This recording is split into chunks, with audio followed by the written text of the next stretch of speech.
At this moment, more than 90% of that agreement reached between both sides. Almost by definition, the closer you get to the finish line, the harder it gets because the toughest things usually remain till the end. Secerca titik terang muncul dalam kubangan ketidakpastian kesepakatan gencatan senjata antara Israel dan Hamas. Baik Israel, Hamas maupun para penengah kompak mengatakan peluang terjadinya kesepakatan gencatan senjata bakal terbuka. Adapun perundingan itu dijembatani oleh Amerika Serikat, Mesir, dan Qatar. Meski Israel mulai melunak, namun di ujung perundingan gencatan senjata yang hampir matang, Perdana Menteri Benjamin Netanyahu kembali mengutarakan rencananya yang kontroversial terkait penempatan militer di koridor Philadelphia. Lantas, akankah Israel dan Hamas benar-benar mencapai kesepakatan gencatan senjata?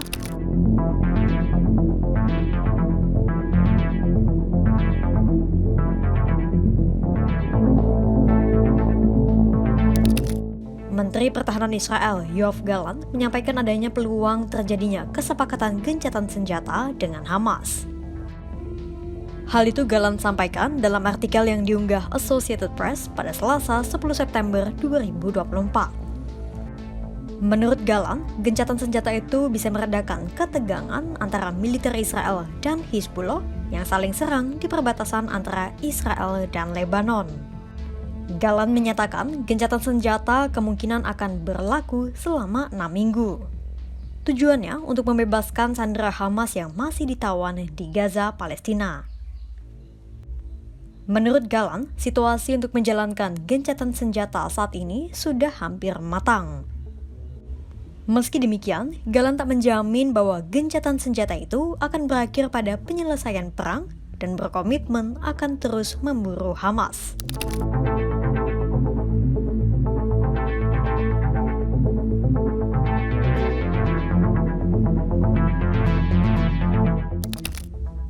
Hal senada turut disampaikan oleh Hamas pada Rabu 11 September 2024. Hamas menyatakan bahwa mereka siap untuk melaksanakan gencatan senjata di jalur Gaza sesuai dengan rencana yang diajukan Presiden Joe Biden pada akhir Mei 2024. Adapun Biden mengusulkan untuk dilakukannya gencatan senjata 3 tahap yang turut mencakup rekonstruksi Gaza. Meski menyetujui kesepakatan gencatan senjata dengan Israel, namun Hamas memberi catatan bahwa pihaknya tak akan menerima syarat baru lagi. Adapun syarat yang dimaksud adalah rencana Netanyahu untuk menempatkan militer Israel di sepanjang koridor Philadelphia. Netanyahu bersikeras bahwa koridor Philadelphia menjadi jalur kehidupan bagi Hamas untuk menyelundupkan senjata. Adapun koridor Philadelphia merupakan kawasan demilitarisasi di sepanjang perbatasan Mesir dan Gaza. Tak hanya Hamas, Qatar sebagai mediator juga tak menyetujui rencana Netanyahu tersebut.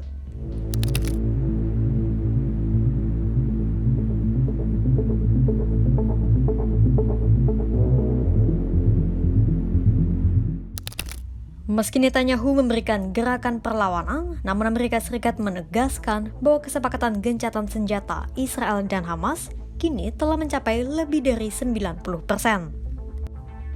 Hal itu disampaikan oleh Menteri Luar Negeri Amerika Serikat Antony Blinken pada Rabu 10 September 2024. Blinken pun menyampaikan bahwa kesepakatan gencatan senjata akan semakin sulit ketika sudah hampir selesai, termasuk adanya intervensi yang membuat kesepakatan buyar.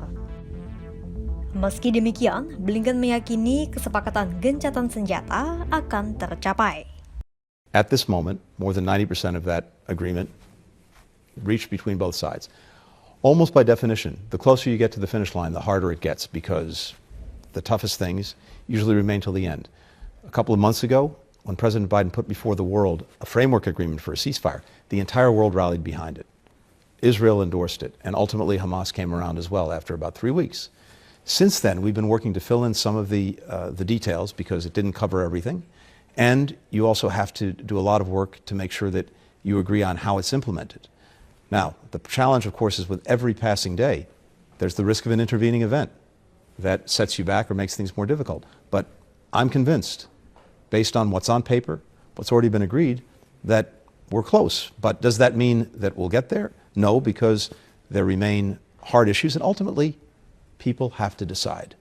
Leaders have to decide. Just as I fully understand the hue and cry from so many parts of the world about Israel needing to do much better by Palestinians who are suffering, if maybe 10% of that time was actually spent demanding that Hamas get out of the way, that it put down its arms, that it stop hiding behind civilians, that it stop using civilian sites to do its operations and planning, that it get out of the schools, get out of the safe areas, that would be helpful too. I've heard virtual silence since October 7th on that. That is not to justify any actions that Israel may have taken, but it is to say there is silence.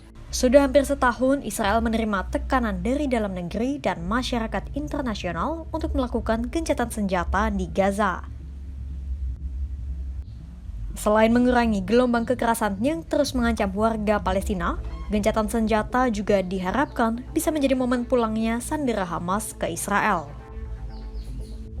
Walau Hamas dan Israel mulai memberikan lampu hijau, namun rencana Netanyahu menempatkan militernya di koridor Philadelphia menjadi kekhawatiran tersendiri. Lantas, mampukah para mediator menjembatani Israel dan Hamas untuk kembali mewujudkan gencatan senjata? Simak terus perkembangannya hanya di kanal YouTube Kompas.com.